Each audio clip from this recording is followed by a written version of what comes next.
has given us permission to exist another day. This is always the moment of truth where we just start getting online slowly but surely. And it's sometimes it's slower than usual. Today it's a little slower than usual. But this is where there's a delay, but I have to work with the delay to make sure YouTube has gotten us up and at 'em. Looks like we're live. Looks like we're healthy. Let me just make absolute sure. All right. I can kill this. Let's just make absolute sure. I got to see it. You know me. I need the physical evidence just to make sure no one's messing with us. And I got it. I got the physical evidence. What's up, everybody? Good afternoon. Good evening. Good morning if you're in my time zone. Good noon. It might be totally noon where you're at. I hope you're having a great lunch. Good tomorrow if you're in Australia or somewhere like that. How's the future? Glad we made it another day. Shout out to everyone who makes this show possible. Our friends over at ZT.com, ZHITEA.com. Their tea kind of rules. Their tea is awesome, and you can get it wholesale right now. Please do check that out. They supply the tea for this show. The raspberry pecan is my favorite. You can check out all their teas over at ZT.com, ZHITEA.com. Their tea kind of rules. Also, triageoil.com, formerly known as Trendy as Dabbers. They make topical pain oil. I just put a bunch on my shoulders last night and a bunch on my neck.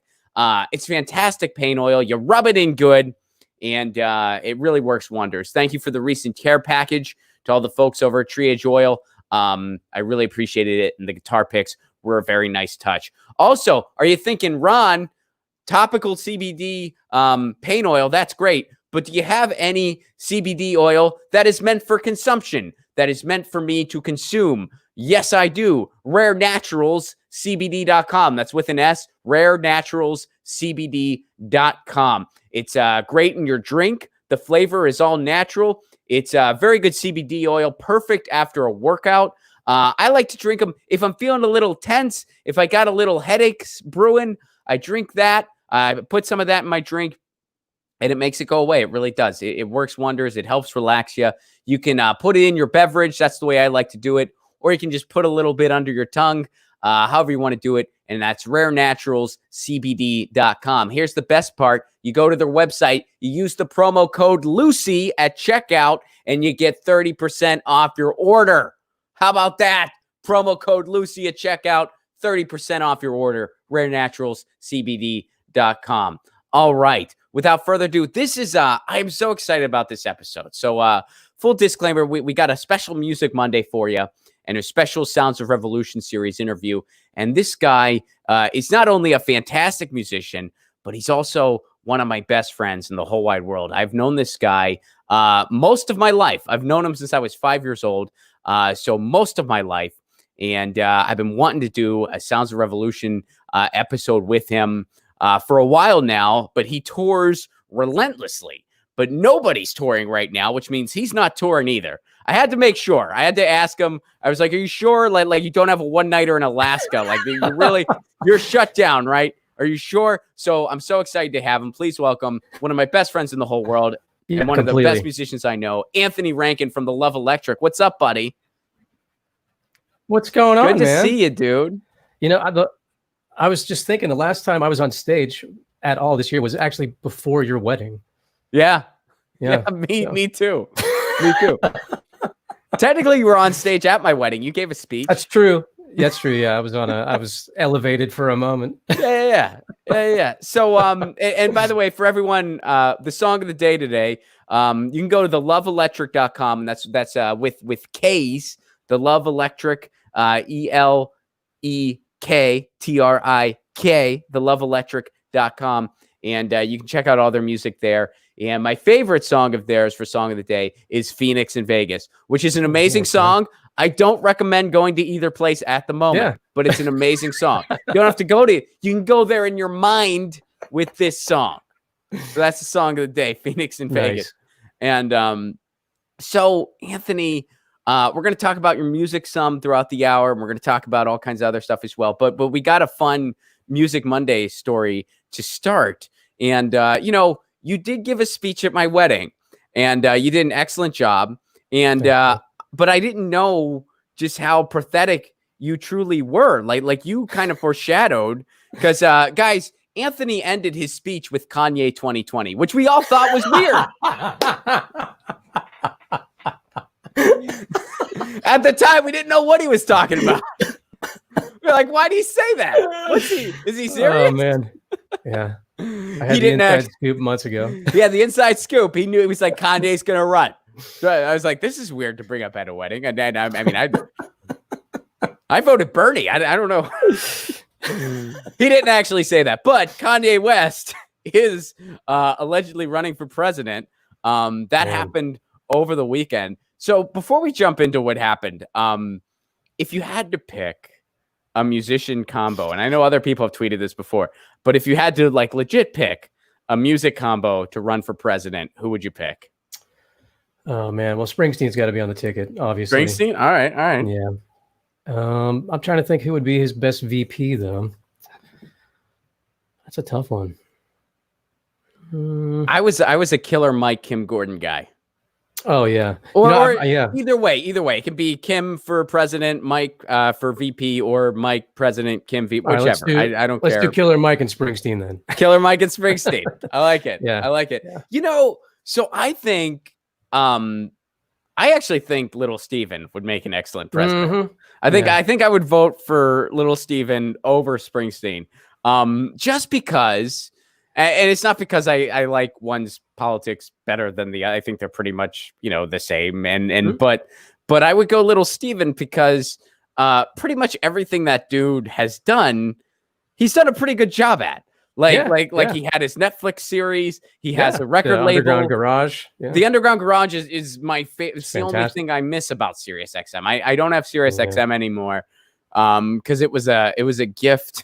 It was a gift to me from the record label I work with. And when my receiver broke, I just felt bad being like, send me another one. I mean, it's not like I'm on some small comedy label run by one dude who I know personally. So I wasn't going to be like, Ross, send me another one of these things. I'm entitled to this. I was like, dude, I enjoyed it for like 2.5 years. I appreciate it. Thank you. It was a great gift, but nice. But yeah, I do miss Underground Garage. That's a fantastic station. But yeah, I just feel like he's the kind of guy who would, and clearly he is most concerned about the well-being of humans. Because look, this is a guy in his own band. He tours with like a 25-piece soul band or whatever the hell it is, and he's playing rock clubs. He's not concerned about the bottom line. He just wants to take care of his band and give people a really great show. So I think he'd be like, all right, we got to do a Green New Deal. And like some people be like, are you worried about the cost? And he'd be like, no, I'm not. First of all, no, I'm not.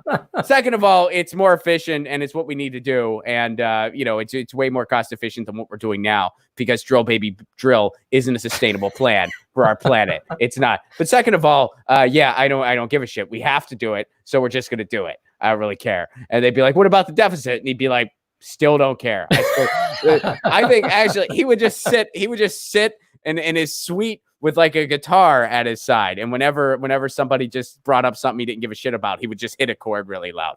That's what he would do. And I'd be for it. And you know what? You'll like this because you're the biggest Prince fan I know. I think Prince would make an excellent president. Yeah.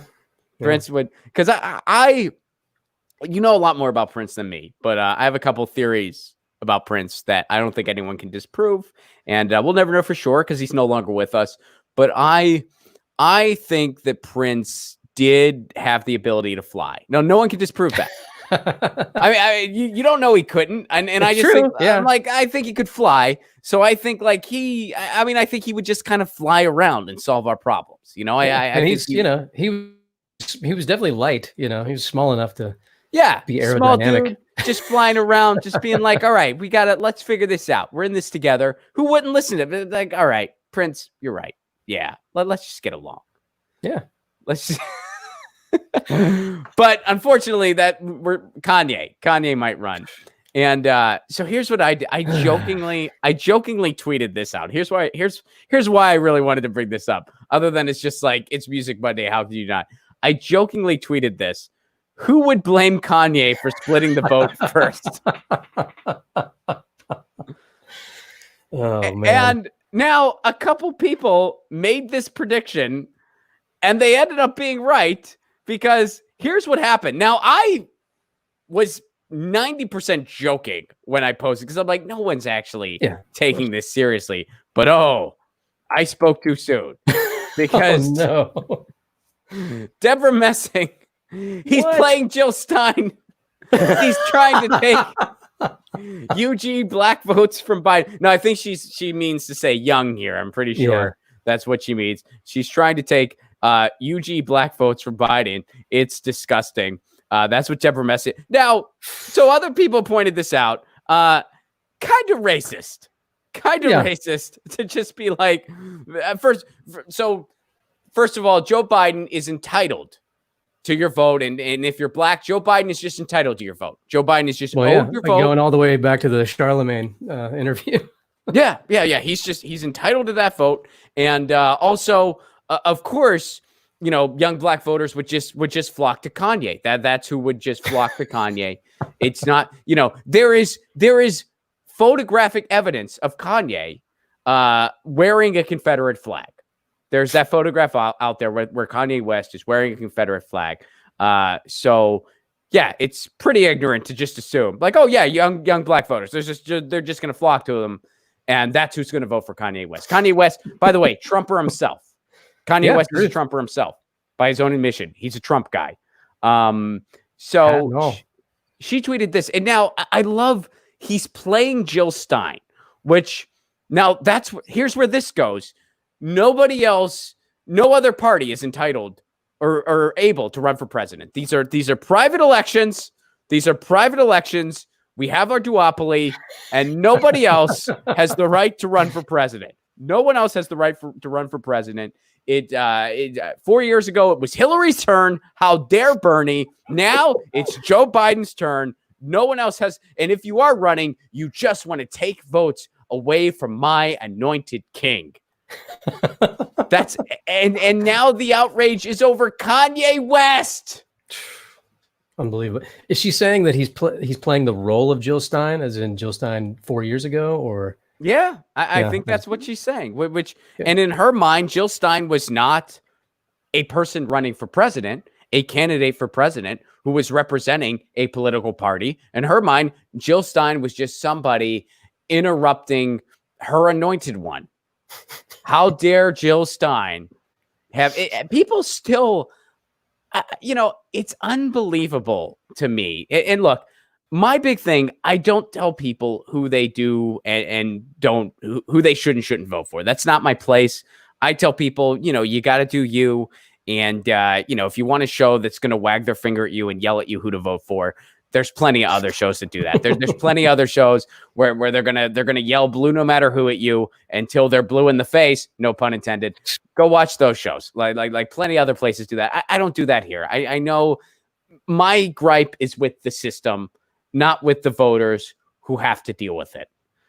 So I'm not, and I've gotten emails where people are like, should I vote for Joe? I'm like, you got to do you. All right. I'm not, whether you decide to vote for Joe Biden or not, I'm not going to wag my finger at you.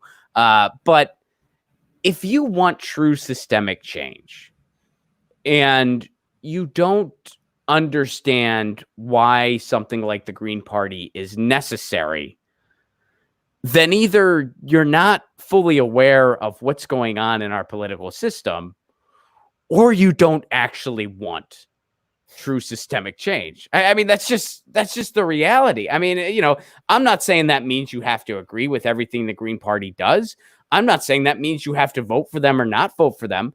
But I am saying if you don't understand why you need outside factors in our electoral system to kind of push the conversation in a further direction that's not permissible by the two-party duopoly. I mean, the reason a Green New Deal is really in our conversation, it was the Green Party that really pushed that really steered that conversation. The reason ranked choice voting is in our conversation, is largely because of the Green Party, because Republicans and Democrats, they're both opposed to that. Why? Because ranked choice voting threatens their stranglehold on our politics. That threatens their gravy train. It directly competes with, winner take all structure. Yeah. Yeah, and they don't like that because with the system being the way it is right now, you can just have this, hey, I'm less shittier than this person. Like, that's kind of everybody's slogan, right? Yeah. That's everybody's slogan, and that's the way. The only reason the Democrats are able to be as ineffective as they are is because of how just insanely awful the Republicans are. The reason the Republicans are able to be as awful as they are is because of how ineffective the Democrats are. They thrive off of each other. That's bipartisanship, baby. That is bipartisanship. That's why they're just, and that's how they exist. They're just able to be like, hey, we're not going to do anything about healthcare. These guys are going to make it even worse. So I guess you're stuck with us. But Republicans are able to spin it, and they're able to be like, well, hey, they're not doing anything about healthcare. So why don't you give our snake oil a chance? And the duopoly continues. Yeah. And that's what they like. And so here's another tweet in regards to this. So Mehdi Hassan tweeted this. Now he's referring to Jill Stein here. I interviewed her in 2016. She refused to say Chomsky style that in a swing state, people should vote for Clinton over Trump. And she refused to concede that Trump was worse for the climate and environment than Clinton. Then there's the whole recount money thing. Now, okay, so first of all, this guy misrepresented what Chomsky actually said. And, oh, wait, I'm not showing it. All right, sorry about that. No worries. I meant to be showing that to you and the viewers. Okay, so here's what Mehdi Hassan tweeted. I interviewed her referring to Jill Stein in 2016. She refused to say Chomsky style that in a swing state, people should vote for Clinton over Trump. And she refused to concede that Trump was worse for climate and the environment than Clinton. Okay, first of all, he's actually misrepresenting what Noam Chomsky said in 2016. You can find the video out there. Chomsky did say that if you lived in a swing state, you should vote against Trump. Now, whether or not you agree with that, that's a conversation we could have all day. I have no desire to rehash a bunch of stuff in 2016. But if you're going to call out Chomsky one way or another, you should at least represent what the dude actually said, which Mehdi fails to do in this tweet. He's misrepresenting what Chomsky actually said. Also, you're mad at a candidate for not campaigning for her opponent. Do you not see how backwards that is? And I've seen, and again, this argument is not unique. This argument has been made constantly for 4 years. And here we are months away from the next election. We are months away from the next election. And they're still rehashing 2016. They're still blaming Jill Stein, which, by the way, most of the people who voted for Jill Stein, if Jill Stein wasn't on the ballot, you know what they would have done? Not vote for Hillary. They would have stayed home. They would have stayed the F home. That's what they would have done. So, and by the way, Gary Johnson got more votes than Jill Stein.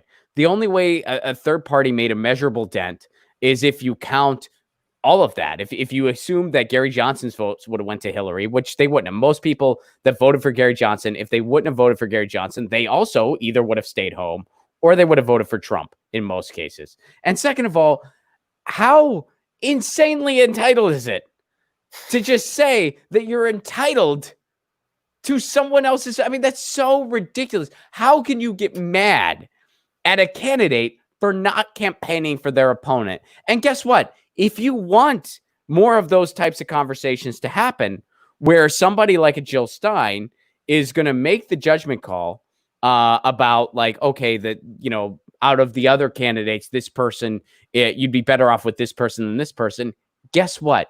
Support ranked choice voting, because then we could have more of those conversations. Then the Green Party candidate could say things like, I should be your first choice, and here's why.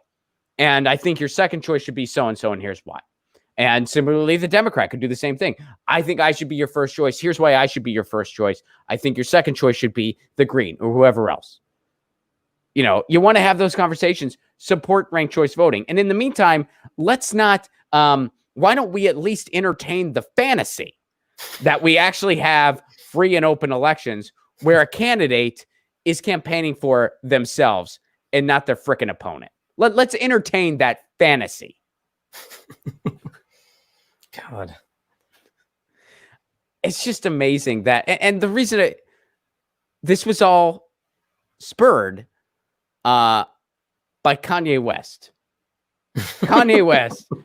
First of all, in a lot of states, he can't even get on the ballot at this point. Kanye West making this random tweet that he's going to run for president. I don't think he's actually going to do it. I think it's a big publicity thing. Yeah, but if your candidate is so fragile, so fragile, that you're freaking out over Kanye West, you're worried that Kanye West is going to take votes from your candidate. Maybe your candidate's the problem. Maybe the system's the problem. Maybe I don't see, and bringing it back to 2020, and I'll be objective here. I'll be totally fair. I don't see any Bernie supporters deciding on Kanye West. Similarly, I don't see any Andrew Yang supporters going, well, I was going to go with Andrew Yang. I'm going to go Kanye West, though. I don't see it happening. I don't even see Liz Warren supporters diverting to Kanye West. So if Joe Biden is that weak, in your mind, that you're worried people are going to go Kanye West. God. Maybe the problem is your candidate. Maybe the problem is that we didn't have a fair primary at all. There was election integrity issues state by state by state. It started in Iowa, moved to California, and then a pandemic certainly didn't help the situation.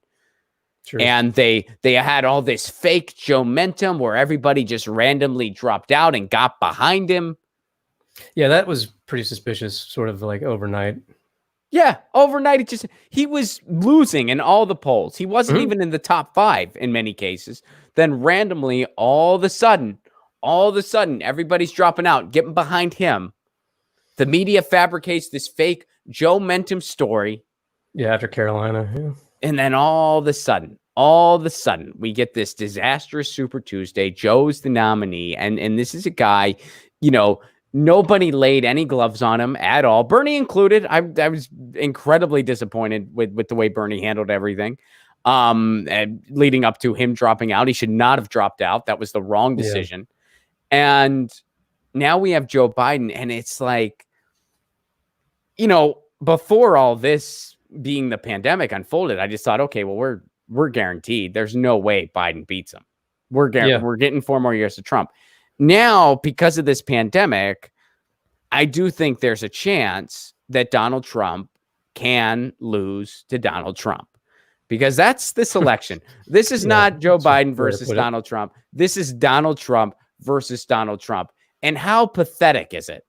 How pathetic is it that in a time where you have somebody who declared martial law on his own people, who threatened to shoot American citizens on Twitter, who has mishandled this pandemic in every way imaginable, has fumbled the football constantly, has backtracked on every promise he made, except for the tax break for his rich friends. That's the only thing he came through on. The tax break for his rich friends, which, by the way, the billions in tax break he gave, the 1% of the 1%, that could have funded free college for everybody, by the way. That could have forgiven student loan debt.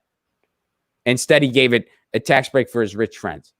How pathetic is it that you're still counting on that guy beating himself because the opposition is so tragically weak and has been either neutral or on the wrong side of pretty much everything for 40 frickin' years? Yeah. It's, I don't know, man. The well goes deeper than you think, like every 4 years, man, I swear. It just gets worse. I mean, it's unbelievable. It's, we've been somehow going backwards. We've been somehow going backwards.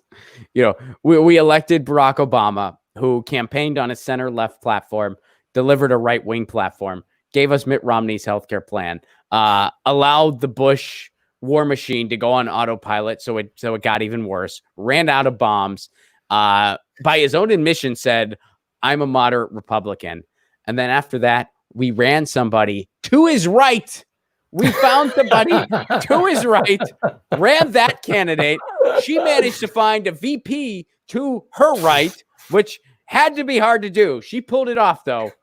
And then they went on to lose to the candidate that they promoted. They used the Pied Piper strategy to pump Trump up. It failed. I mean, you can't write this stuff. If somebody pitched this as a series, nobody would buy it. Because they'd be like, this is just too... It's not believable. This is, come on, a pandemic, martial law, Everybody freaks out because this rapper who's out of his mind might get in the race. This is insanity. God. It's something, huh? It is, yeah, insanity for real. I mean, so it's exhausting. It's very exhausting. And what's the climate like? I mean, you're in Tennessee right now. What's the climate like there? And I know that, no one's really going out much. But yeah, what do you see around you in Tennessee? Nashville's still pretty, center left as far as the state goes. I feel like it's kind of like, it's definitely not going to budge from that position anywhere more left in the meantime. But well, let me ask you this. Are people like during the primary, where was kind of the excitement? Like in Nashville, I mean, in the state of Tennessee, but like Nashville centric, did you see a lot of Bernie stuff? Did you see a lot of Biden stuff? Like, what'd you see? I mean, I definitely didn't see Biden stuff. I'd say probably Liz Warren and then Bernie beneath her. Okay. Interesting. Yeah. So I would say in California, it was mostly Bernie. But there was some Warren presence as well. And I think a lot of the Warren presence was like very showbiz centric. And I'll be honest with you, I personally don't know why that is exactly. Like the Hollywood late night crew? Yeah, the Hollywood late night crew.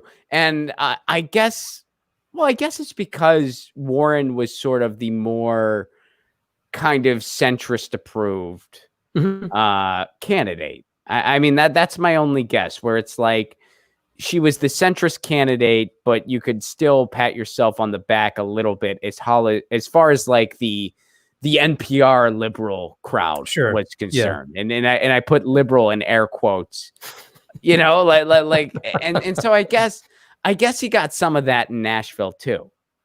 Yeah, that's a fair assessment, I'd say. I mean, that's my only guess. And did you see any Biden whatsoever? No, not to my really point. Yeah, I mean, because I'm trying to think. We had our primary.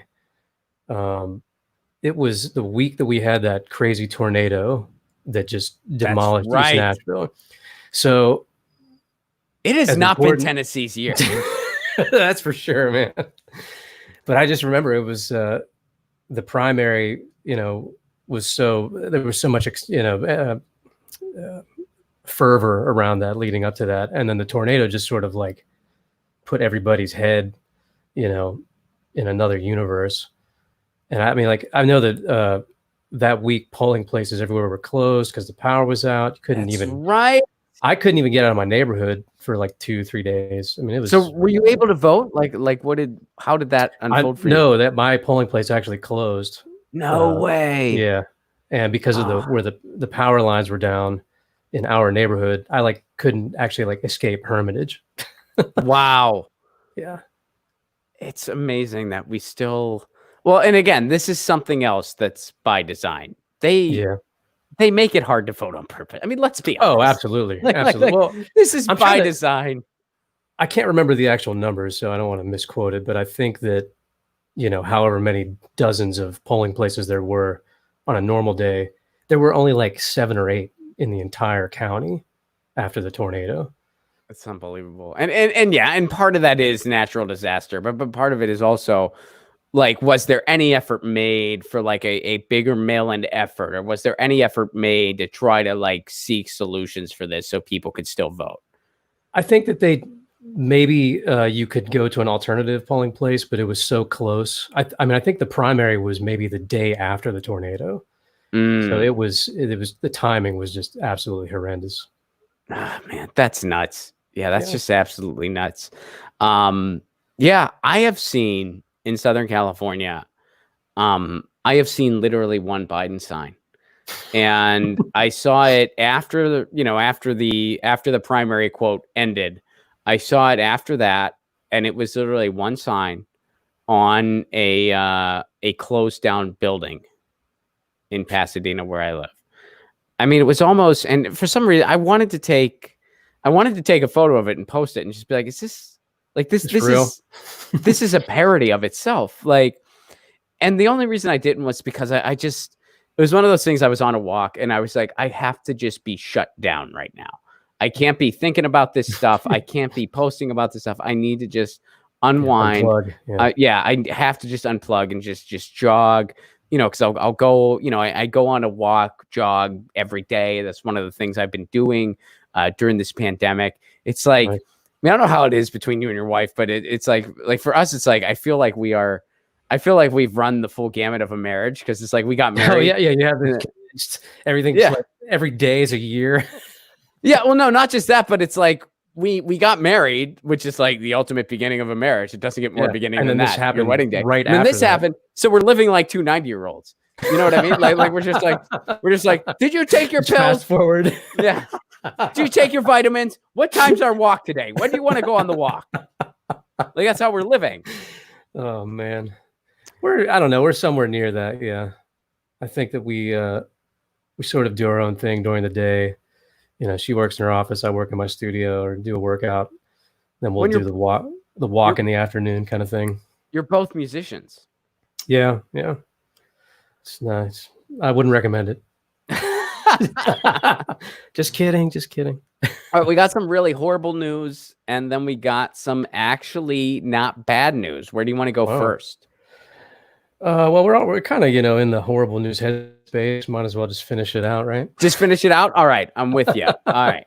So I wanted to cover this, and this is not easy. This is pretty heavy, but this happened in Seattle, I believe, over the weekend. And we're going to go to our friends over the Convo Couch, who Fiorella and Johnny Tsunami from the Convo Couch, they are out in Seattle now. So Fiorella tweeted this out pretty much, and she got it breaking, according to Harborview Medical Center. Summer Taylor, one of the protesters, struck intentionally by a driver last night. She tweeted this on the 4th. So this is a couple days ago. Has died from injuries of head trauma. Now, here's the video. This is not easy to watch. There you see it happening. Yeah. So this is the video. There it is again. So they drive around a service vehicle and they strike protesters. And that's not easy to watch. Those are people flying that were just struck by the vehicle. And here's some coverage in it that's more recent from People. And they do have the guy in custody. The person. I was going to ask if they apprehended him. They did apprehend him. So Seattle protester struck by a driver during demonstration on closed freeway dies at 24. This is again confirming the death of Summer Taylor. And another protester, 32-year-old Diaz Love, was also hit by the car, is in serious condition. The suspect, DeWitt Coletti, is a 27-year-old man from Seattle. Allegedly drove his car around a series of support vehicles, which protesters had parked to block off the area. And they gave this guy a sobriety test, showed no signs of impairment. Wow. He was booked into King County Jail on Saturday morning on an investigation of felony vehicular assault, although he could also face a felony hit and run. Now, I don't know why he's not facing murder. Yeah. I don't know why this is not just straight up murder, but we'll see what happens with the charges here. And but they have assault. Wouldn't it be vehicular manslaughter? Yeah, right. I mean, it seems like it. I mean, he killed this person. Yeah. And so we'll see what happens with the charges. They do have this guy in custody, so they apprehended him, which is fortunate. But wow, so young, man, 24 years old. 24 years old, and it's just like, I mean, what's going through your head? It's that car is just flying. And by the way, throughout all the protests, there have been 2 cases that I know of off the top of my head. There's probably been more of police using their vehicle as a freaking weapon. It happened in New York and it happened in Los Angeles. And yes, by the way, I know that, well, that technically the car was surrounded. Like, no, you watch the full video. You see it from all the angle. That guy in LA could have gone around. He chose not to. He went into the people. And by the way, I'll give another shout out to our friends over at the Convo Couch, because Pasta, a lot of the angles he got captured what really went down. If you saw it from certain angles, it wasn't really clear. Like, well, were people surrounding this guy's car? Were they, trying to get in his car? But when you look at it from the angle, like, no. He instigated this. The driver, the highway patrol person instigated this. They drove towards them. He could have drove around like the other vehicles did. He didn't. He drove towards them. You can see that video. That's what freaking happened. I'm not a fan of this stuff, if you couldn't tell. I'm not a fan of people using their cars as weapons. 2 thumbs down. Jeez. 2 thumbs down. Big time. When you're going to use your car as a weapon to brutalize peaceful protesters. So, I mean, rest in power, Summer. And this is really terrible. But the one thing to kind of take away from all this in as far as protests are concerned, and I've attended a fair amount of protests in the past couple weeks. And, the one thing that is very apparent is that, when you really show up and you protest, that's where you can really affect some actual change. Because, as far as police brutality is concerned, we have a long, long way to go. And reform is not enough. That ship has sailed. We need to abolish the police. We need to defund them. And we need to reinvent what it means to have police in our lives and what that job actually is. I think a police officer, as we know it, is a failed concept. We need to revisit that. And there's no reason why the person who pulls you over for speeding or for a busted taillight needs to have a gun. There's no reason why a person who goes to see a noise disturbance needs to have a gun. There's no reason why, when there is something like a live shooter, or there is something, where force, an armed robbery or something like that, where force may be absolutely unavoidable and necessary, that the person going to that scene isn't somebody who is extensively trained, isn't somebody who has had years of training, isn't a master in hand-to-hand combat and targeting. And the reason they are able to be all those things is because they're not the person who's pulling you over for a busted taillight. They're not those are different entities. There's no reason why we can't have different divisions instead of just one all-encompassing job where you have people who are poorly trained, poorly screened, because white supremacy has infiltrated law enforcement for decades. And by the way, that's not hard to do because it's a systemically racist machine to begin with. It's easy to infiltrate something like that when that's actually smiled upon in the frickin' first place. That's why we have KKK members with badges and guns and in positions of authority. That's why that happens. So, but as a result of all the protesting that has happened within the past month, it's been about a month at this point, we have seen more policy changes than we've had in decades of pleading with politicians for this stuff. In decades. Still a long way to go. Still a long, long way to go. But we have seen more concessions as far as, banning chokeholds. They have some like Good Samaritan style policies where if a police officer is seeing an abuse of power, they need to say something or they're liable as well. Again, these are all, reform ordinances that don't go far enough. We have a systemic problem here. Reform is not enough, but we're still getting more than decades of rallying politicians. So this is where things are effective, when you shut stuff down. Why do you think, is it the pandemic and just we're all being cloistered inside? Because this has been going on for so long, and even more recently looking at like Ferguson, why weren't those the catalyst for this kind of change, but the George Floyd murder was, Well, so I think there's a number of reasons for, I think, first of all, when you do factor in everything else going on in the world, I think society it was just like the straw that broke the camel's back. Yeah, we just hit a breaking point. It was just the breaking point where it's just like, wow, we have a government that has completely abandoned its people. And by the way, it's the entire federal government that's guilty of this. Republicans, Democrats, it's not a party issue. It's not a party issue. Our entire federal government has completely turned its back on the people. Completely. We live in a corporate coup for a government. Man, that's something else where it's like, Honestly, we need to just start all over again. I mean, in a perfect world, we would literally fire everybody and just start all over again. And I will not retweet any politician because I really feel like we have the ministry of appeasement where politicians, and I don't care who it is. I don't Bernie Sanders, AOC, I don't care who it is. They tweet these nice policy ideas that sound great and people like them and retweet them and say, see, people are fighting. It's like, well, what are they really doing to make that a reality? Because just tweeting it and it's not good enough anymore because you just allowed a corporate coup to happen. You just allowed this transfer of wealth to happen. That was a total scam that left the people out in the cold, gave them a one-time $1,200 fuck you payment, which is what it was.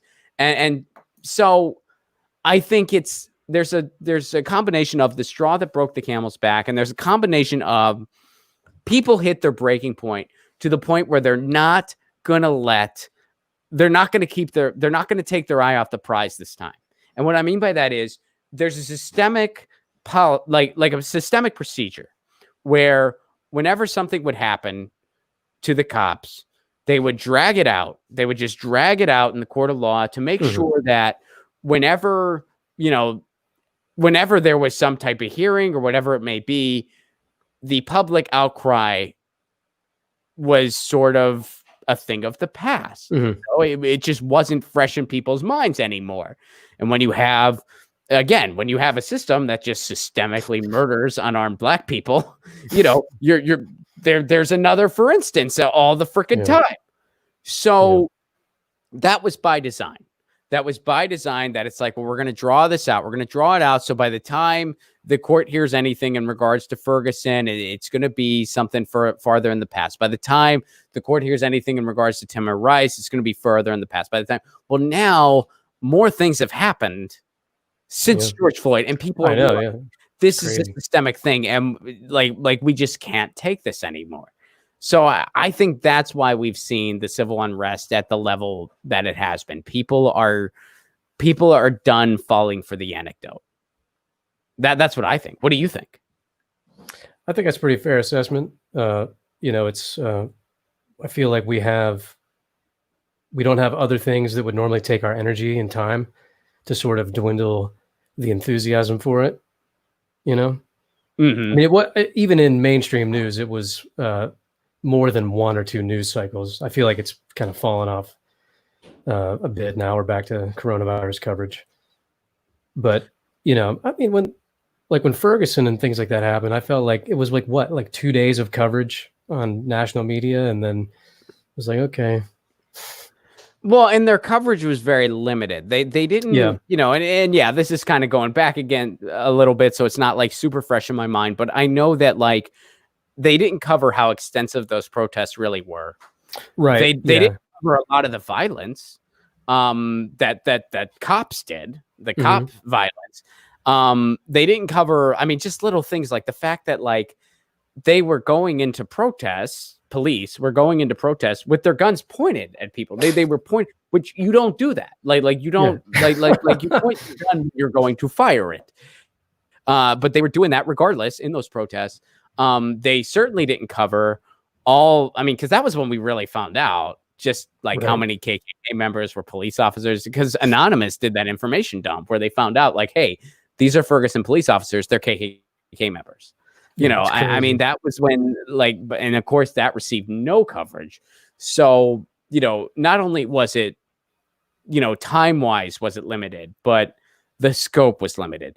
And we're seeing the same thing now. I mean, the corporate media, they entertain this insane narrative, which again, and I've said this before on the show, you've probably heard me say it. Every single person I know, myself included, who has been to a protest, we all have the same freaking story. It was totally peaceful, and then the cops showed up every single time. And recently, I had some musicians who were at the violin visual for Elijah McClain. They were playing a freaking violin visual. They were playing violins. They were it's about as peaceable thing as you can do. You can see the footage. The cops show up like freaking stormtroopers and literally start cracking people's heads. There was a guy standing there in like a tie-dye t-shirt filming it. They start shoving people out of the way. How was that guy a threat? I said this on the show. The only person on this planet that guy would have been a marginal threat to would have been members of the Grateful Dead. And the only way, and the only threat he would have been to them is like, this guy's going to talk our ear off for 4.5 hours. That's it. That's it. Totally harmless. He just might talk your ear off for 4 hours. We got to make an excuse of why we got to get away from this guy. That's it.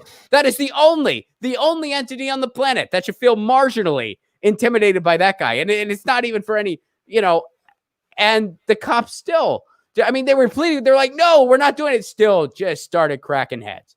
It's unbelievable. This is not something that can be reformed, by the way. Oh, and here's something else I wanted to share since we'll get off this topic. And by the way, I love how this entire show is just like mirrored a lot of our conversations just in real life, where it's just like, it starts out with like, all right, if a musician could be president, who would you want it to be? total harmless hypothetical. If a musician could be president, who would you want it to be? By the way, police officers, we got to end it and restart it. We can't reform this. We got to just restart this entire idea. It's just like, like by the end of this would be like, private property is bullshit. And, all right. So one musician, living or dead, to have dinner with. Go. Like that's, we'll come full circle. Oh, but man, I gotta be in a new headspace for that. Right? So check this out. Have you seen this video? Nope. I'm gonna pause it real quick. All right. So watch what this police officer does. And we'll watch it without sound, so you can just focus on the visual here. All right. So these people over here, this video we're watching, here are some Proud Boys over here, and they're protesting and they're chanting. That's them over here. Here's the cop standing here. Now watch this cop.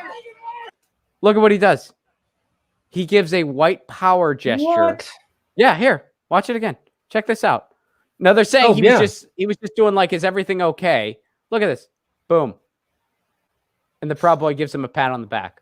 He does a white power gesture. The Proud Boy gives him a pat on the back. Now, if he was really just asking, hey, is everything okay? He could have given a thumbs up. That was a very deliberate, the way he put his hand up and made that gesture. That was very deliberate. He's making a white power gesture. And the Proud Boy's giving him a pat on the back for it. Oh, by the way, in New Mexico, they refer to the right-wing militia as armed friendlies. That's what they refer to them as. That's armed friendlies. So those are their allies. Those are their allies. The white supremacists, the neo-Nazis. Those are the allies of the police. Again, because it's a systemic racist organization. So anyway, man, musician, if you had to have dinner with oh man, musician, living or dead. Living or dead, jeez. No, we'll move on to some good news. How about some good news? James Brown. Yeah, you'd pick James Brown. Yeah, all right. Interesting choice. I feel Why like it'd be. So you're the biggest Prince fan I know. Yeah, but Prince. Why not Prince? Well, are you worried he would just make pancakes like that Chappelle skit? Are you worried? I'm not that big on pancakes, and I'm worried I would hurt his feelings. It's like, are you sure he would just make pancakes? I mean, he might do something else. You don't know. It's true. Yeah, he might kick my ass in basketball, which would be amazing. That's. I would love to get my ass kicked in basketball. And the last time I played basketball, I got my ass kicked. And I love playing. I'm not good at it, but I love playing it. And I got demolished, man. I played one-on-one with another comedian named Colin Moulton, who lives in Georgia now. Funny dude. He just humiliated me in basketball. He's really good. But we had a good old time. It was literally like 15-1. And I was like, dude, I'll play again. I don't mind the fact that you're kicking my ass. He didn't want to play again. He's like, this isn't even fun for me because of how bad you are. He didn't say that. But he projected that energy. He projected that energy. And he's like, oh, I got other things I want to do with the. I'm like, fair enough. But anyway, and he encouraged me to really change my dietary habits on the road. Cause I'd be like, this was in the days where I was really just road dogging it. And I'd be like, ramen, that's fine to have for meals because I'm broke. And, he'd be like chilling there, like eating a raw cucumber. And I remember, dude, all power to this guy. I remember his big post-show treat, which do you do a post-show treat for yourself? Once in a while, yeah. What is it it's usually those lint truffles. Okay. I'll have one or two of those. All right. So mine's usually just well whiskey, but you're a classier guy than me. You always have been. So not true. mine's usually just the whiskey that is free. That's like usually like the free whiskey. I'll take that. I'll take that. And it's funny because Graham doesn't drink, and one time he said something like he's just like no one drinks cheap whiskey when they're celebrating. And I was like, au contraire, mon frere. Some of us, when it's a venue and they just had they had a fun time on stage, they had a great set, and they want to unwind, they'll just take whatever whiskey's free. They will do that. Love it. But so anyway, his big post-show thing, this guy who kicked my ass in basketball, who was not Prince, but was a comedian named Colin. His big post-show treat was he would have, he had like chocolate almonds, and he would have like a little handful of chocolate almonds. That was like his big treat. Ounce or whatever. He would have a raw cucumber for like dinner, and then he'd have a couple. He's like, I'm letting my hair down. Gonna have some chocolate. That's pretty extreme. He needs to. All power to that guy, man. All power to that guy. But all right. So here's some good news. Here's some good news to try to balance out, all the ridiculousness I threw at you so far. Not one, but two pipelines have been stopped as of basically today. All right. So first, monumental victory. Tribes and climate activists celebrate. I've been negligent about getting the screen up today. Monumental victory. Tribes and climate activists celebrate court-ordered shutdown of the Dakota Access Pipeline, baby. DAPL. It's shut down until a further environmental review, which hopefully they do that environmental review and they decide, we shouldn't do this ever in the history of ever. Time for a more sustainable way to do our energy. Oh, and by the way, for everyone who loves that nonsense argument, what about our energy needs, Ron? Okay, first of all, most of the energy these pipelines generate doesn't even stay domestic. It doesn't stay here in the United States. It gets shipped all over the world. So it's not about our energy needs. We don't need it. This is just to pad the pockets of CEOs. And what is it at the expense of? Our frickin' water supply. So no. But a U.S. district court on Monday delivered a major win to local indigenous organizers and climate activists and a significant blow to the fossil fuel industry and the Trump administration by ordering the Dakota Access Pipeline to be shut down and emptied of oil by August 5th, while federal regulators conduct an environmental review of the project. Boom. Nice. Boom. Boom. And here we go. There's another one. So check this out. Now, DAPL is of course, a big major pipeline, but here's an interesting connection here. The Atlantic Coast Pipeline has been canceled. This fossil fuel pipeline would have generated 67 million tons of climate pollution each year and disproportionately harmed native communities on top of destroying wildlife. And this article goes on to say that part of the reason this was canceled was because of some of the rulings around Keystone. Here, let me pull it up. So check this out. So they just canceled the Atlantic Coast and DAPL. And here's what they say. Keystone Connection. Duke and Dominion specifically cite the April decision by a federal judge in Montana that vacated a key water permit for the controversial Keystone XL pipeline. Known as a Nationwide Permit 12, the permission to cross water bodies and wetlands was issued. And then, of course, that was walked back. Now, that issuance, which was walked back. Now, the Keystone Pipeline, it goes through an estimated 20% of the entire nation's water supply because of the aquifers it goes through. Wow. And first they said, yeah, go ahead. Then they said, no, you can't do that. So chances are, if the Atlantic coast got shut down because they're worried they also wouldn't be permitted to do something like that, presumably they go over a big aquifer as well. I don't know if it's as extensive, but presumably they were doing the same stuff. And they're like, oh, turns out people decided that water kind of important. You might decide. I mean, how can you side with these oil? Yeah. You know, we really want to drill, baby, drill because it makes us money. But yeah, these hippies over at Keystone, they decided that water was kind of important for life or something like that. They like, oh, it's 96% of us. We need it to survive. God. Yeah. Yeah. Is it 96%? What's the 96 number? Is it? No, is it's something crazy like that. It's like really high. Yeah. And we kind of need it to survive. You kind of need it across the board, not just our bodies. Yeah. Across the board, water's really important. You can't grow crops with Gatorade. They tried it in Idiocracy, and honestly, we're on path to try that in 2022. I was going to say, isn't that's next week? We're living it. I mean that film doesn't even stand the. It's a not great even film, funny anymore. Well, yeah, that's the thing. It's a great film. Don't get me wrong, but it's like. What is it? Truth is stranger than fiction now. Truth is stranger than fiction, where it's like they didn't even have a rapper who said he was going to run for president and everyone freaked out. They didn't even have that happen. I don't think we can believe this. Come on. Oh, God. So there's a little bit of good news. Not one pipeline, but two pipelines are shut down. And so here's something kind of interesting I thought we'd just touch upon, because I lived in Nashville for a little bit. We were even neighbors at one point. And, you're still based in Nashville. And Charlie Daniels. Yeah, I just read that this morning. Yeah, Charlie Daniels. Rest in peace, Charlie Daniels. Rest in power. He died at 83. Now, Charlie Daniels, member of the Country Music Hall of Fame, best known for The Devil Went Down to Georgia, died this morning. After suffering a stroke. He was 83 years old. He survived by his wife Hazel and son Charlie Daniels Jr. Obviously, Devil Went Down to Georgia, classic Charlie Daniels band, classic ubiquitous stuff. Yeah, I don't know much about them other than that. I have a feeling, I'd imagine we have some political disagreements based on some of their songs.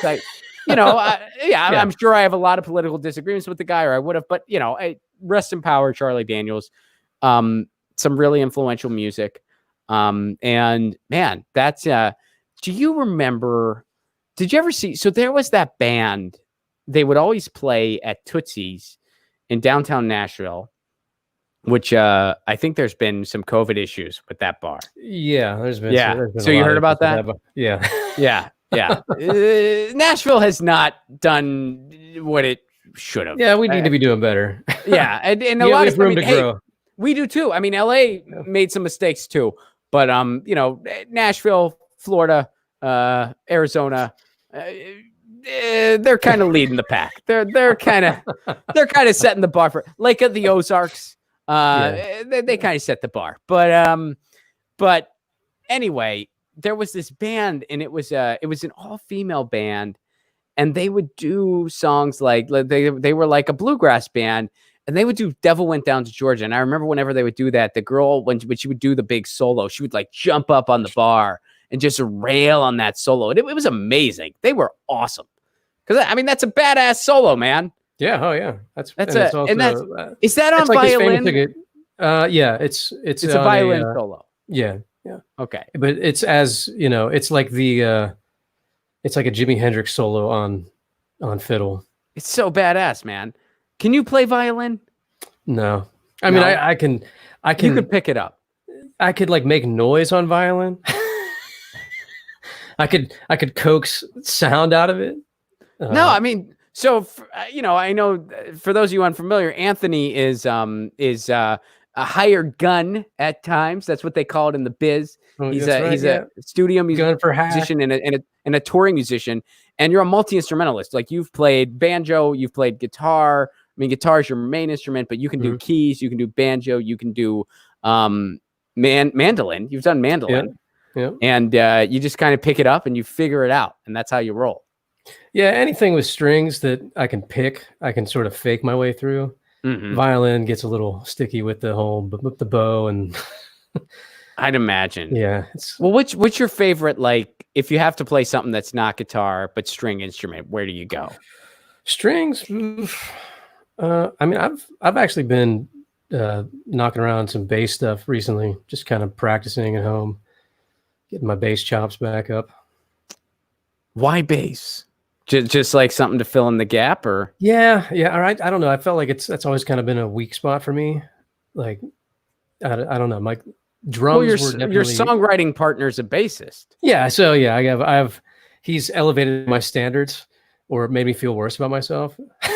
Well, but that's, I mean, that's kind of his territory, right? Yeah. Yeah. I mean, I don't know. Maybe you're just because I mean, like I have a partnership for my webcomic, and I write it, and Chris draws it, and I still can't draw a stick figure to save my freaking life, and that's not going to change. Like that's his thing. That's his freaking wheelhouse. So I'm like, yeah, I'm not going to try to draw. You don't write them, I don't draw them. That's how the partnership works, man. Mutually exclusive. Yeah. Yeah. Like I'm never like, oh shit, I got to learn to draw. Cause look at Chris go. I'm just like whenever I watch him work, he'll run sketches by me. I'm amazed by it. Like, I'm like, wow, you just drew that in like a minute. But I'm like, I don't want to like he has to get real, like make sure all the lines and like Ron's hair are like perfect. And I'm like, I don't want to freaking do that. I don't, that appeals to somebody, not to me. Those cartoons are great though, man. Oh, thanks, buddy. And your music again, theloveelectric.com for everybody watching. Check out theloveelectric.com. My personal favorite tune, check out all the tunes, but my personal favorite, since we got to pick one for song of the day, I'm going to go Phoenix in Vegas. That's my personal favorite.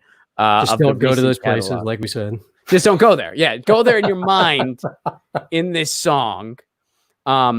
And I wanted to talk just a little general music shop with you before we dismount for the day.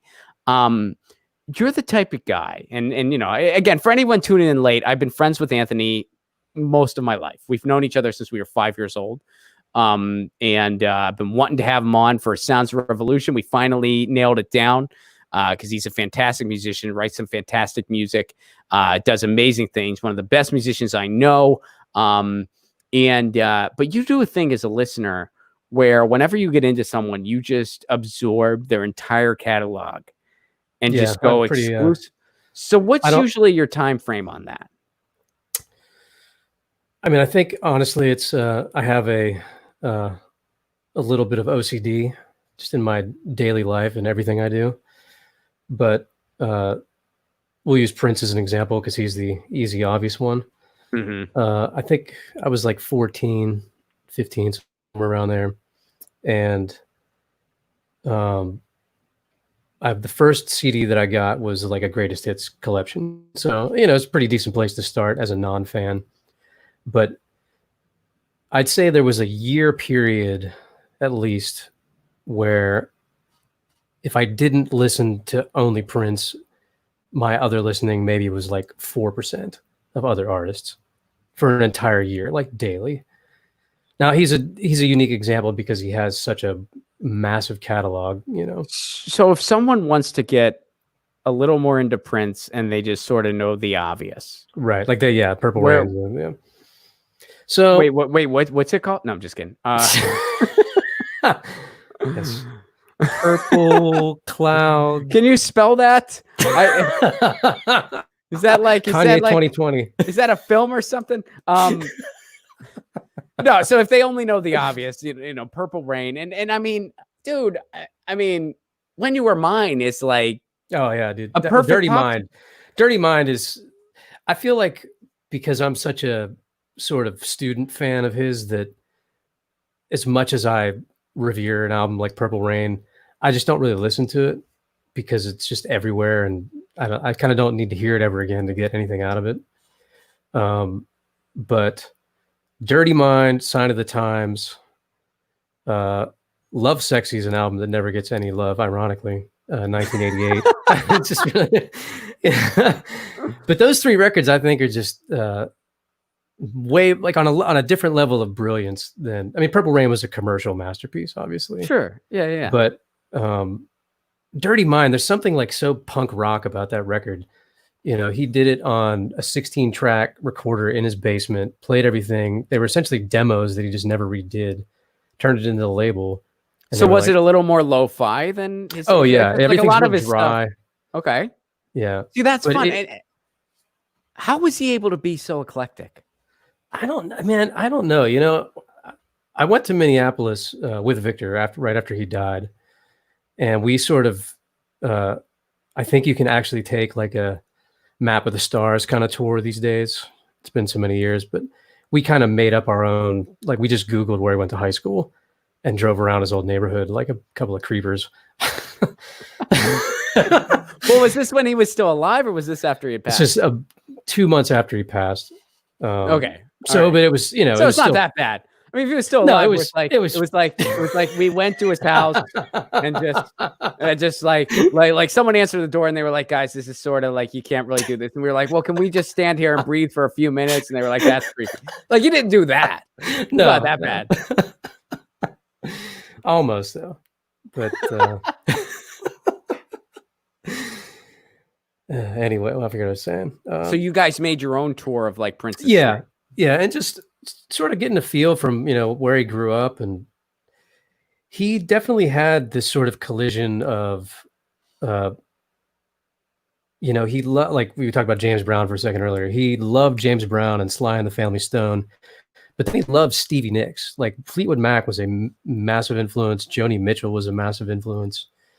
So I mean, there's like these little, like almost like folk elements that sort of poke in and out that are almost unnoticeable if you don't know that, and that just sounds so out of the box in any other context. If somebody went up and hey man, I mean, I love all kinds of music. But if someone went up to me and they were just like, dude, we kind of got like a funk folk thing going, I'd be like, okay. Yeah. I mean, I'm sure that could Where's work. the spectrum? It's like, I don't where's really, the division? I don't really 70% funk and 3%. Anthony, you got to hear my new project. We're Norwegian death metal Americana. You got to hear it. You're going to love it. It's great. It's, it's just one of those things where it's just like, well, I don't know. That's interesting. Yeah. That's interesting. I mean, folk punk, obvious marriage. Ska punk, obvious rock funk, obvious marriage. Sure. Like classic rock inspired Heartland. I mean, obvious marriages, but a little bit of folk, little bit of funk, little bit of big band, little bit of just straight up jamming, little bit of punk, little bit of pop. I mean, even Prince jazz is stuff like later on. all those things, man. And obviously I'll forever be late to the party. But did you ever get to see him live? One time, 2004. Where'd you see him? I saw him at the old arena in Pittsburgh. Yeah, I guess it was still the old arena, but it was called Mellon Arena by that point. Yeah, they changed the name every other day. Yeah, but it was the Civic Arena. They are changing the name right now as we're talking. They are changing the name. Because somebody's got to spend another $2 million to get their name up there. Some oil company needs to convince Western Pennsylvania that fracking's safe. So they're renaming everything as we speak. They're just man. So you saw him in 2004, and how was it? I was, I'm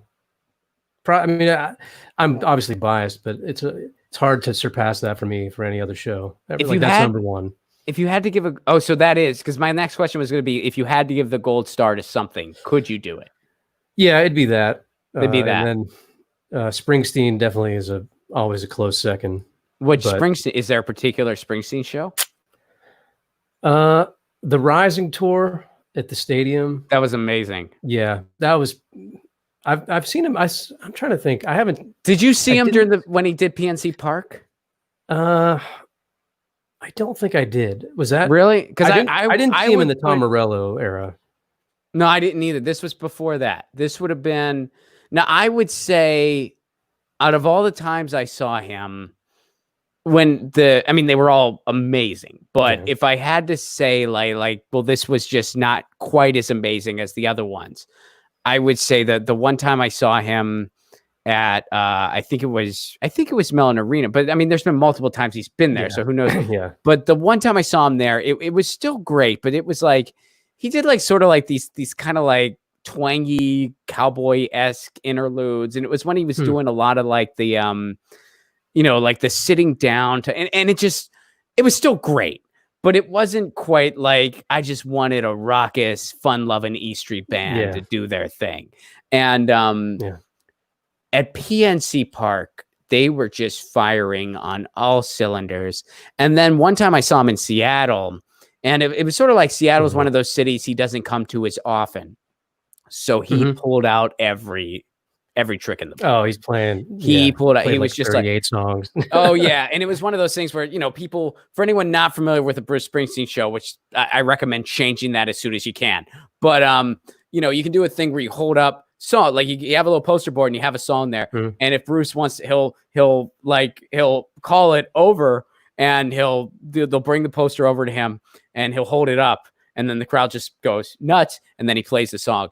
And so he was just calling for poster, and he would just 10th Avenue, Rosalita, Born to Run, just hit after hit after hit after hit after hit, and then close with American Band. And it was like, oh man, oh man, it was just. And then, dude, seeing him solo was a religious experience. When was that the Devils and Dust tour? Devils and Dust tour. The venue in Pittsburgh would have been Peterson Event Center, and this, of course, is when both you and I were still living in Pittsburgh. When we were in our youth, which was however long ago. It's not important, but I don't know. Yeah, it was a while ago. Time has no meaning anymore. It really doesn't, especially now. But it was so incredible, and how did you not just like freak out when you met him? Oh, Bruce? Because you got to meet him. I've never actually. I've been in like the same area as him, but I've never actually like met him face. You have a picture with him. Oh yeah, sorry, I'm thinking of. How'd you forget about that? Yeah, I know. Yeah, sorry. Yeah, it's. I was thinking. I was like, was it quarantine a wax figure and you were fucking with everybody? No, you're talking about the when he went on. I can't believe this happened. Yeah. That was in Atlanta, or like a suburb outside of Atlanta when he was on his book tour. And it was very quick. I mean, I didn't really get to have a conversation, but he was warm and kind, and shook my hand and said, I just said thanks for the decades of amazing work you've given me to listen to, and kind of patted me on the back and got the picture. That was it. You didn't give him a CD?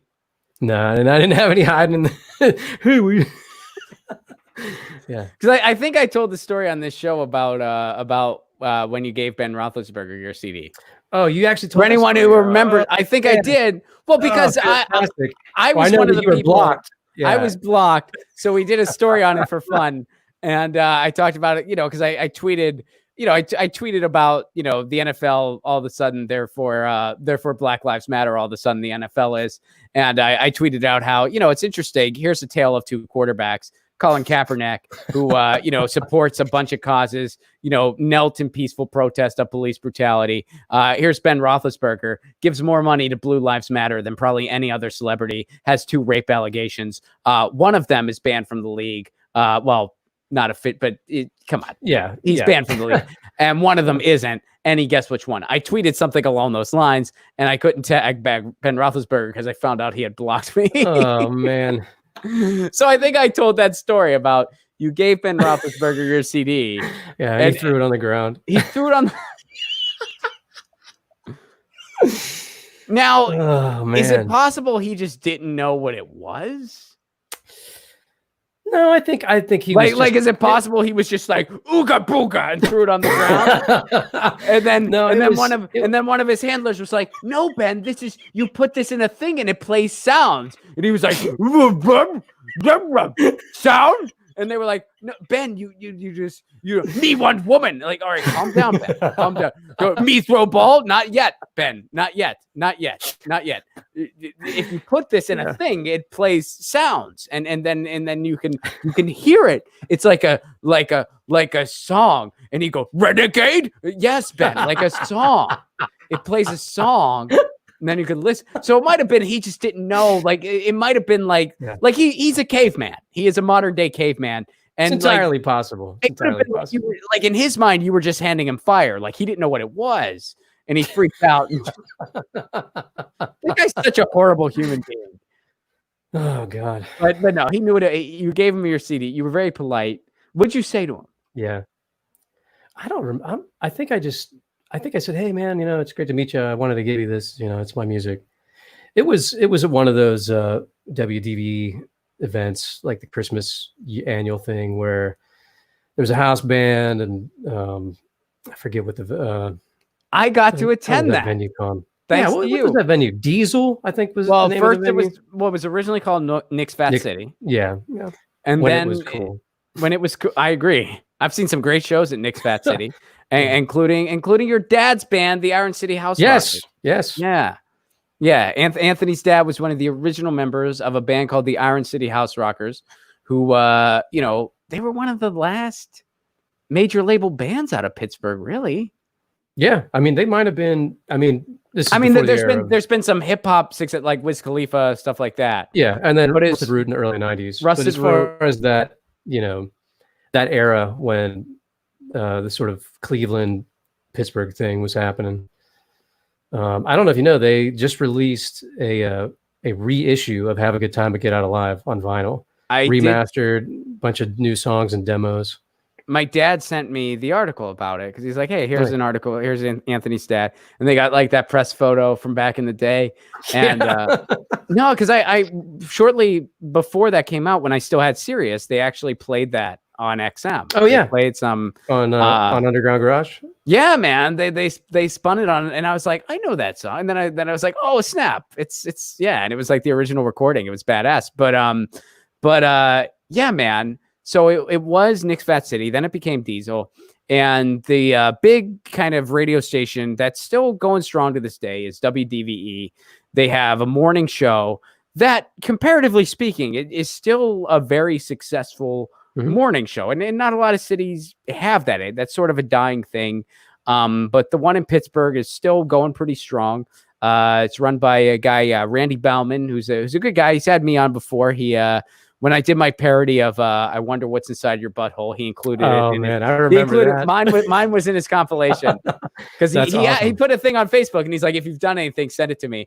And I sent him mine. I actually love what he said about mine. He's like, yours sounds like if the Replacements actually wrote the song. Oh, man. That was what Randy said about mine. I got a kick out of it. But yeah, so shout out to Randy. And, they're still going strong with their show. And, he's a great musician too. You ever heard him play keys and B3 and stuff like that? I've seen him play because he would sit in with you guys in the house band some. And then I heard him, I think he was talking about trying to put together a Jethro Tull tribute. Oh, which man. You don't do a Jethro Tull tribute if you don't have chops. Yeah. So, and he can play guitar pretty well too, Randy can. So yeah, you don't that's not one of the spur of, I could be like, hey, Anthony, let's just get our acoustics and just jam out on some Springsteen tunes. And you're a good guitar player, so we could have a good time and strum out some Springsteen tunes. Yeah. But that's not a spur of the moment. Dude, we got to do a Jethro Tull tribute. Let's do a medley. I mean, even somebody at your level, you gotta sit down for a second. There's got to be some homework involved. Yeah. Yeah, you got to do a little bit of homework involved there. And for someone like me, that's just I can play tambourine. I mean, it's like their music. I mean, yeah, I could get through some of the more bluesy numbers, like Cross-Eyed Mary. I could figure out that lick, and I could do it. And I could get through a solo. It wouldn't be great. Your solo would be a lot better, but my solo would be oh, look at Ron, he did that himself. That would be my solo. He did that himself. Yeah, let's put it on the fridge. We clap for the other guy. Let's clap for him too. He's trying. But it's some of those more complicated pieces. But Randy was talking about doing a Jethro Tull tribute. So he's got chops. But anyway, they do. I think they still do it. They do an annual holiday show, and you were in the house band for that when you lived in Pittsburgh. And the one year I actually went with you. This was right, you brought me to the sound check, and that would have been, God, I want to say 08, maybe 09. I was thinking 1982, but I think you're right. Yeah. It was 08 or 09. It was either 08 or 09 or 82. It was one of those two things. But we were there. I think it was 1951. But we were there. Now is 1951. It's 1951 now. We've literally gone back in time with how weird this whole thing is. But you brought me to the sound check, and it was just a good old time, man. I was in town for the holidays, having a good old time, got to watch the show, and I got to stand, it would be really cramped, but if you were with the performers, you can kind of hang out in the backstage area. So I got to hang out in the backstage area.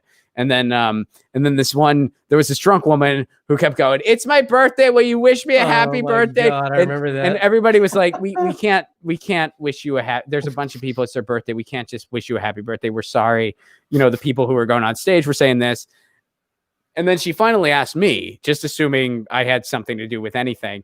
And she goes, "It's my birthday. Will you?" And I was just like, "Happy birthday. I got you. I got you. Happy." But she's like, "No, but I mean on stage." And I'm like, I'm not going on stage. I'm not. Man. And she's like, "Well, how are you here?" And I was like, I'm friends with the band. And she goes, "No way." Like I was making that up.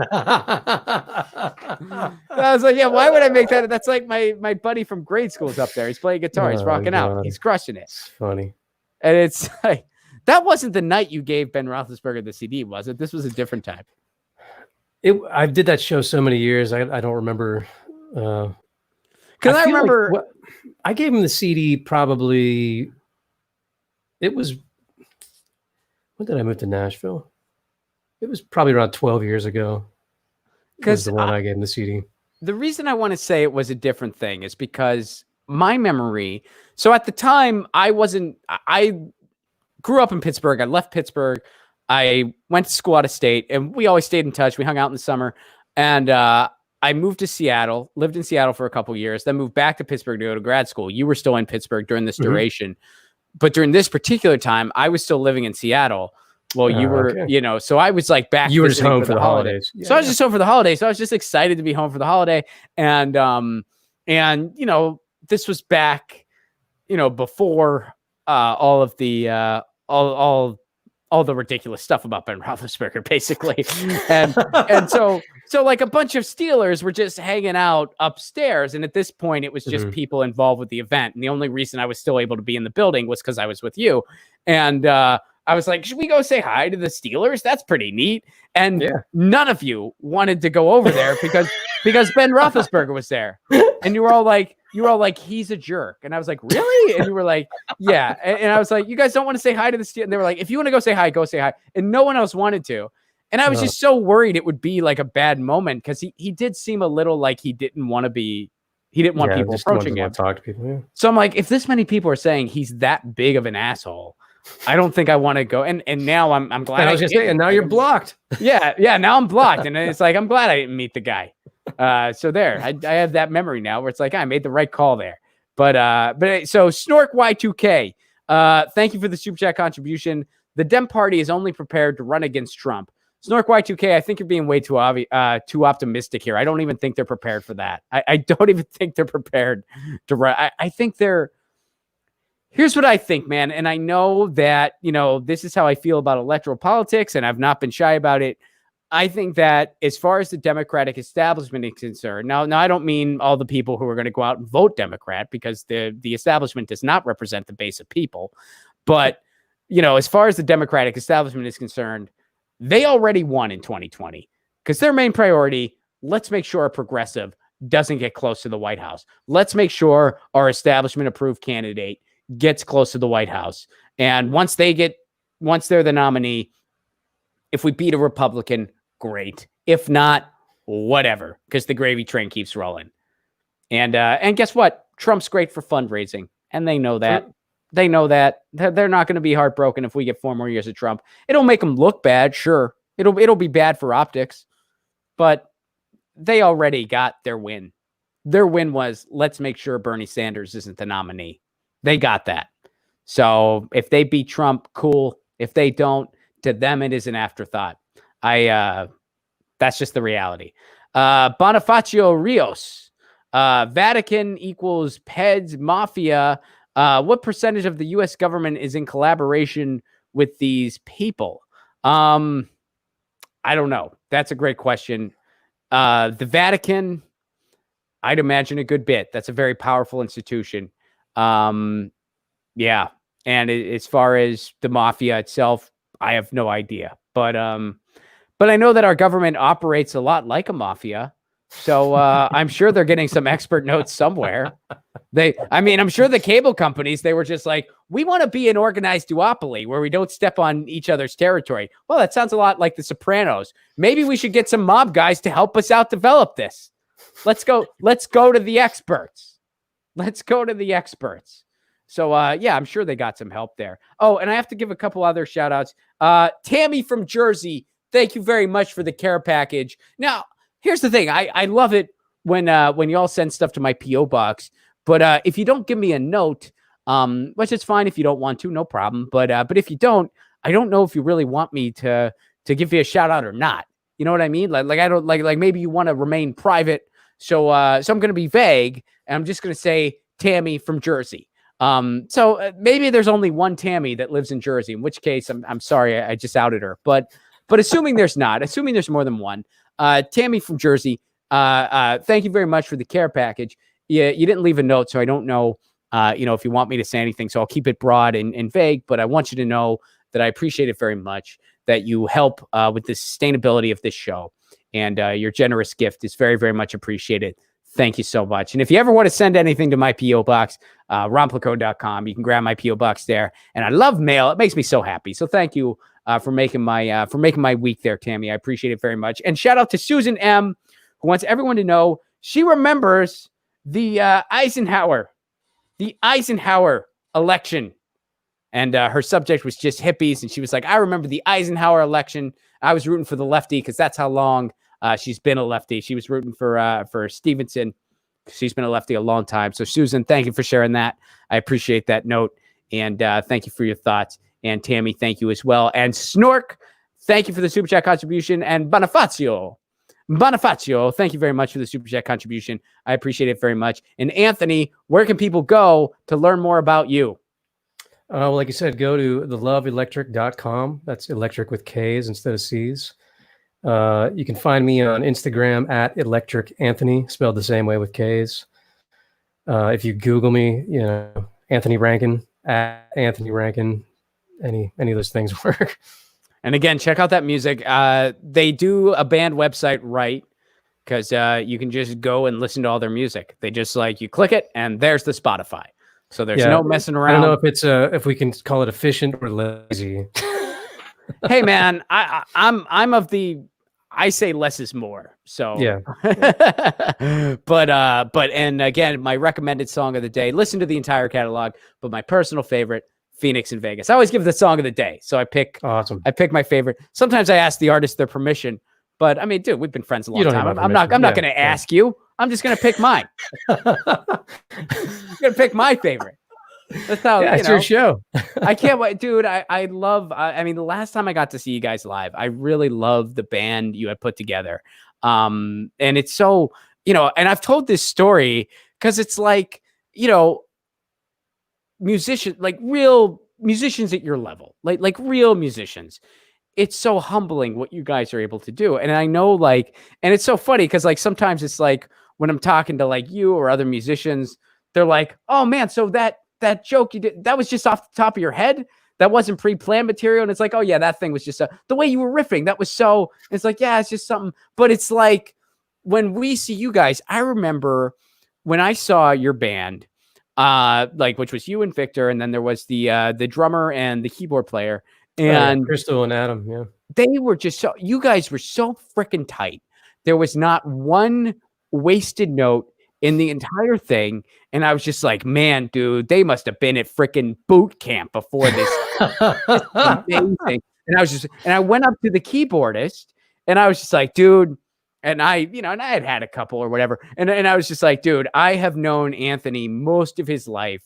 I have seen every inception of every band he's ever had, and it's always been amazing. But man, you guys, this is just, it's he's fucking, man, he's just reached a new plane. He's reached another fucking rung on the ladder because you guys are just so exceptional. You guys are so phenomenal. You guys are freaking a rubber band tight, man. It's amazing. And it's man, just the camaraderie you had up there, the communication, it was just so humbling to watch. And it's and man, clearly you guys, and he just goes, yeah, he seems like a nice guy. I met him an hour ago. What? Like, I figured you guys had been doing 20-hour rehearsal sessions for like a week and a half. Yeah. And he's like, yeah, I thought his name was Jim. Boy, is the egg on my face. I didn't even know. And it's like, who's this Anthony guy? Who's this guy you keep your friends? Where's he from? Pittsburgh. I thought he was from South Dakota. I must have been reading the bio for somebody else. I don't know. This is just, I wasn't even supposed to be here tonight. I was just a dude. It was amazing to me. It's like, oh, that was just you guys jamming, basically. Like, that's amazing. Yeah. It's amazing. He's like, we ran these songs like once. That's a testament to those guys for sure. That's just so humbling, dude. Like that's just incredible. But yeah. Well, loveelectric.com, theloveelectric.com. Check it out with K's. Anthony, thank you so much for being here. And everybody, buddy. Thank you guys again for your super chat contributions. Thank you, Snork Y2K. Thank you, Bonifacio. Thank you, Susan. And thank you, Tammy, for the care package. Guys, we'll be back tomorrow. Greg Pallas is going to be on the show to talk about his new book, which is all about election integrity. So we're really going to be diving into election integrity tomorrow. His new book's phenomenal. I just read it about a week ago. I'll see you tomorrow. Same time, same channel. In the meantime, you know the drill. Lucy says meow. She's over there sleeping somewhere. Lucy says meow. I say peace. Peace.